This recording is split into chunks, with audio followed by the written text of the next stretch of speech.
Hi, I'm Coach Corey Wayne, and this is my video coaching newsletter. And the topic of today's newsletter is going to be how to overcome nice guy syndrome.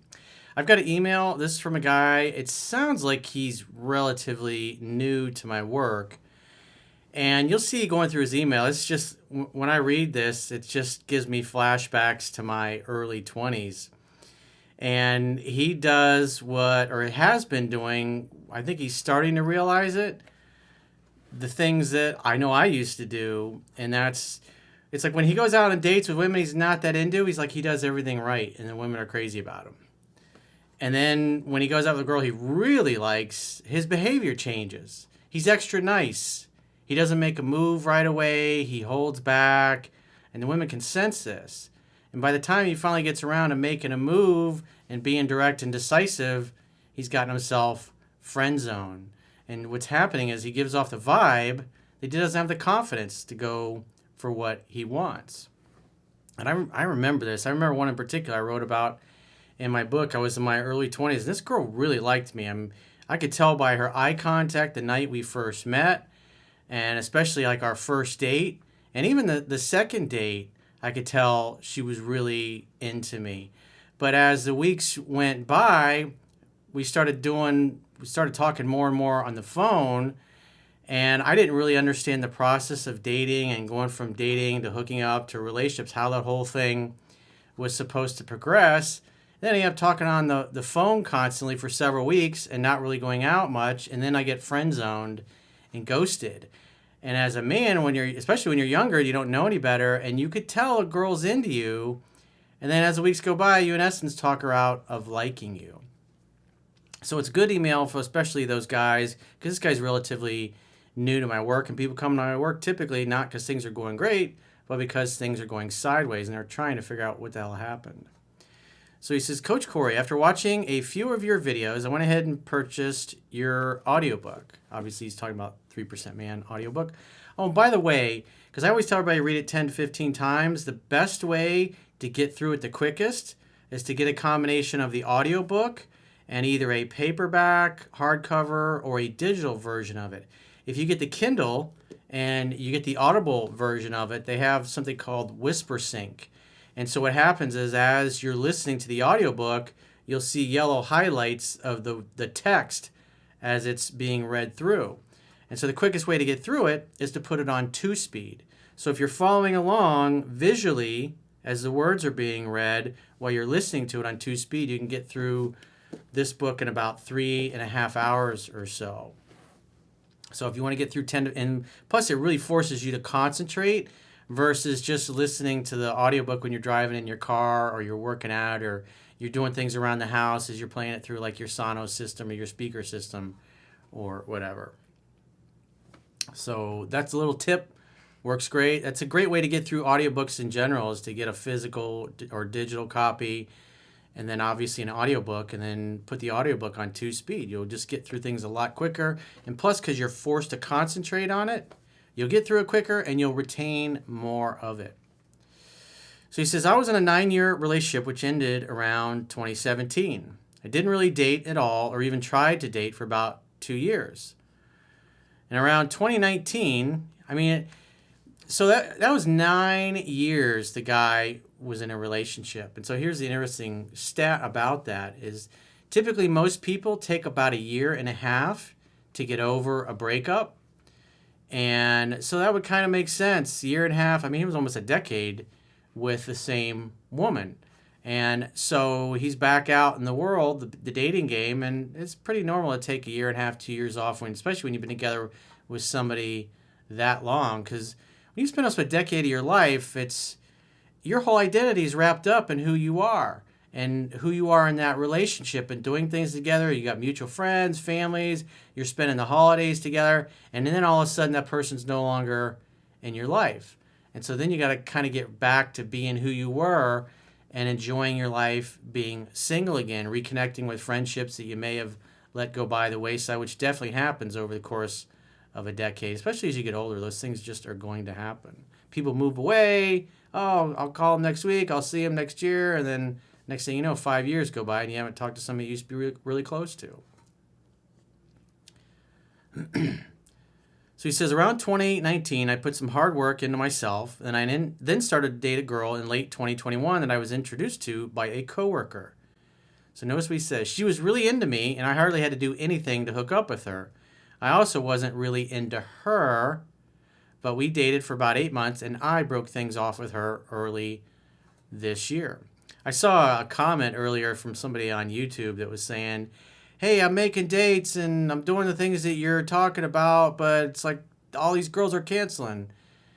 And I said to him is that what's going on there is that you're making dates with women that just aren't that interested in you. You want to spend time with women that have enthusiasm for you. And there's going to be a lot fewer women who are going to have enthusiasm, because the reality is women will give you their number or their Instagram or their Facebook or whatever, or their Snapchat, because they don't want to reject you in person. And when I was younger, I didn't know any better either. I just thought, hey, if a girl gives you a number, of course she's interested. If she's not, she would just say no. I didn't understand at the time that guys will give a girl a hard time if the girl rejects them in person, so it's easier to just give out the number and reject the guy later, or not respond to the guy and hope he figures out that you weren't interested. It's rude, but that's reality. And when you understand that, it helps keep you from wasting a lot of time and getting upset at things you shouldn't get upset at. And so, like in this case, this girl's really into him, and since he's not into her, he's like, he does everything perfect. He says, over the last 2 months, I really decided to start dating and put myself into dating apps. The first date since probably 2011 that I was into with a girl that I was immediately drawn into. We went on 3 dates. Now, keep in mind, this girl might not have been as into him because he's enthusiastic for her, and you got to make sure the woman is enthusiastic for you also.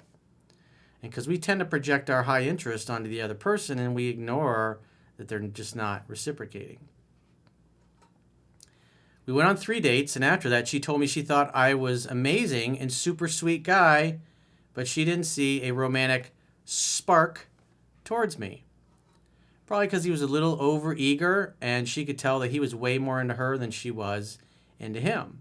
And so you can see he's basically in the opposite position now with the girl he had just been dating for 8 months, where she was super into him and he wasn't into her. That's kind of how karma works. And so now he's getting the opposite of that. But it's hard when you're in this situation, especially him. That's 11 years since he met somebody he was that excited about. That's a decade. And so it's understandable that he's going to be super excited and super enthusiastic when the last time that happened was about 10, 11 years ago. He says, I didn't initiate anything physical until our 3rd date. So if you're super into a girl and then you're not doing anything, what she starts to recognize is you're the nice guy. You're not direct. You're not decisive. You're not really confident in going for what you want, especially if she can tell you really like her, but you keep your hands to yourself because you're trying to be Mr. Respectful. Then she's going to start to go, this guy doesn't have any confidence. He's a beta male. If I start dating this guy, he'll probably become obsessed with me, probably become kind of stalkerish, might get kind of angry when I pull back a little bit if I'm not sure about my interest in him. Because so many women have been on dates with guys that are like that it scares them. And so when a guy gives off that vibe, they're automatically turned off. He says, our 2nd date did end well with a kiss on the lips.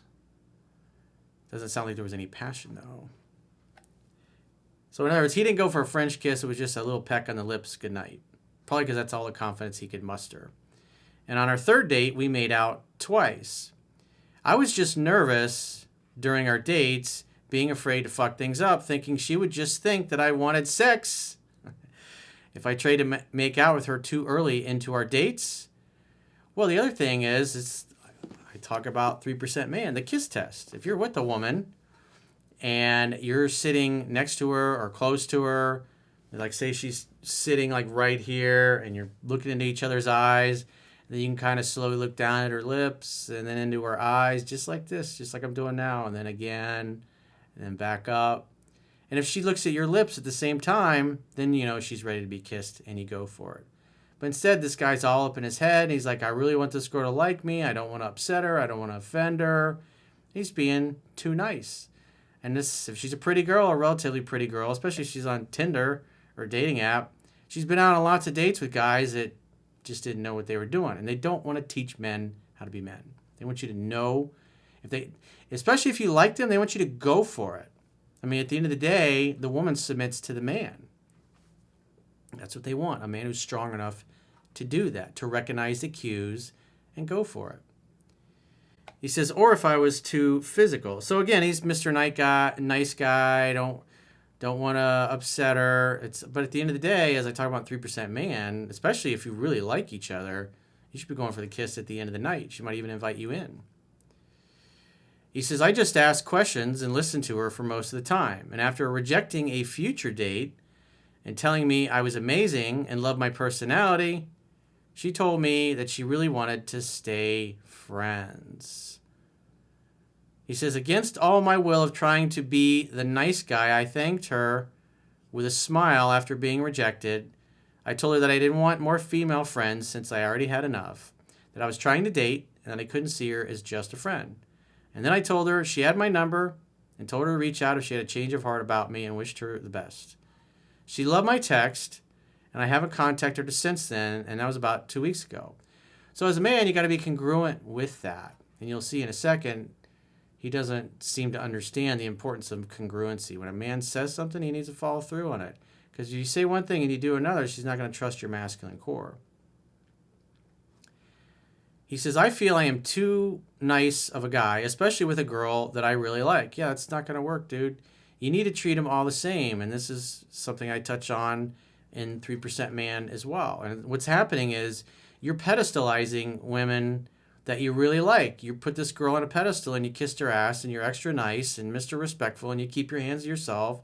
And you don't want her to get upset if you're going for the kiss or whatever. But she wants you to be man enough to know what to do and to do it, not to hold back and sit there and act like a prude. This was the first girl that I really liked and that I really went on real dates with, where I put a lot of effort into. You also got to notice, what kind of effort are you getting back? Was she excited to see you? Was she excited to talk to you? Was she touching you anytime? Was she playing with her hair? Was she leaning in towards you? Where was her knee pointed? What was her body language like? These are all things you should be looking for and noticing. And again, I go into extensive detail on this stuff and what to look for in my book. Because when you can see that and you can read in the body language of women, it's like you don't have to worry about getting rejected. He says, I'm back to dating apps since I didn't delete my profile trying to talk to more women. But I just wanted to see if it is a good idea to call or text this girl in maybe a month and just say, hey, how have you been? I was thinking if you would take me up on that 4th date. So think about how... Hey, how have you been? I was thinking if you would take me up on that 4th date. Remember, what did he say? I am not interested in being friends. Call me if you change your mind. And so at that point in the negotiation, because all of life is a negotiation, she says, I can give you blue balls and a platonic friendship. And he said, no thanks. I'm interested in sex and romance. I'm not interested in blue balls, and I have enough female friends. But if you change your mind, please get in touch. And then you walk away. It's like if you're at a car dealer and you're negotiating for a price, and you're like, I want to pay 20, and the dealer's like, well, we can do 25, and then you get up and leave, and then you call a few days or a few weeks later, hey, calling to see if you're still willing to do 20,000, or you can do 20,000. Right then, they know that you really want the car, and they know they'll probably be able to get you to come up in price. So from a negotiating standpoint and a leverage standpoint, when you walk away from the strongest negotiating position is being able to walk away and mean it. And so for you to go back on what you told her and reach out in a month just shows, again, you're in the approval seeking mentality, and that's basically what got you rejected to start with. You were hoping that she would accept you instead of you going, is this girl good for me? Do I like her? Does she have similar goals, similar values? Does she have enthusiasm for me? Instead of looking at that and her being on probation as well, it's like you're automatically ready to run off and marry this girl. You've just accepted that she's perfect even though you know nothing about her. He says, or would that be the nice guy syndrome kind of thing? I wouldn't reach out. Just let her be. Because she was offering friendship to you. And if you say, no thanks, call me if you change your mind, and then a few weeks later, you come back to her, you're acquiescing to friendship. You communicated that you couldn't hold out and you couldn't be congruent with what you told her. So she might like that you reached out and she might hang out with you, but at the end of the day, you just gave away all your leverage and all your power. Because women have to know that if they push you too far, you'll walk and never look back. And that's what's happened here. She pushed him too far, and he says, I'm not interested in friendship or blue balls, but call me if you change your mind. And then if you go running back to her, then you're going, you know what? Even though I'm saying I only want romance, here I am, and so I guess I'll accept blue balls and friendship after all. And then you won't get anywhere. Should I just move on and let it be? Absolutely. Because you want to make sure the other person is choosing you and that she's got the attitude of, hell yeah, I'd love to see you. I'd love to go out with you. And more than likely, a girl like this, in 3 or 4 weeks or a month or whatever, she might be like, hey. Because most guys don't have the balls to walk away when the woman doesn't show any interest. They stick around trying to change her mind. And they never get out of friend zone. He says, we had so much in common in many important aspects of life. Yeah, but what's her interest? Instead of her pulling you in, she pushed you away. So you're projecting your high interest onto her and you're ignoring the fact that she's not really reciprocating, dude. He says, I just feel I was too reserved and didn't create any sexual tension between the two of us during our dates. Doesn't matter.